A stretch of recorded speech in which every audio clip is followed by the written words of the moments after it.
there's 3 stories you're going to be able to tell. How many stories? 3. Come on, guys. How many stories? 3. So write it down. We have in a manual here that you'll hand out. The first story is your personal story, okay? Your personal story.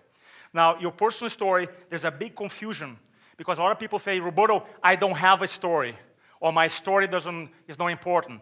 Or the people ask me, Roberto, why, if a presentation is not about me, it's about them, why should I talk about my story?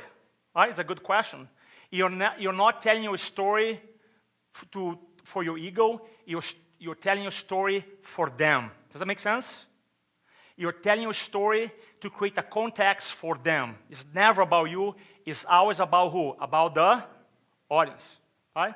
When I work with people, the number 1 communication asset, I believe, is their personal story. That is your number 1 communication asset. As far as, just talk about communication strategy, right? Just pure communication strategy. As far as technique, your personal story is an asset. And personally, I recommend to tell your story everywhere, all the time. All right? And I'm going to give you reasons why. Number 1, when you tell a story, okay, stories create, please write this term down, identification. Identification. And identification is the process when you tell a story, your audience of one of many identify himself or herself with the character of a story. When you create identification, can you say identification? I cannot hear you guys. Can you say identification? The first thing that happens, like, oh, it's just like me. It's just like my wife. It's just like my husband. It's just like my kid. When you create this identification, 2 things happen. Number 1, sales resistance goes down. Right? Why? Because people can counter-argue facts. People can counter-argue statistics. How are you going to counter-argue your own stories? How are you going to counter-argue the story that I just shared? You can.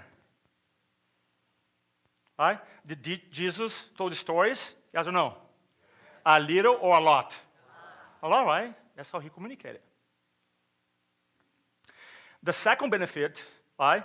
Because you have less resistance, you have more connection, and storytelling allows you to create a future emotional experience. So when you tell a story with power and emotion and conviction, the audience, in their minds, they are feeling the emotion.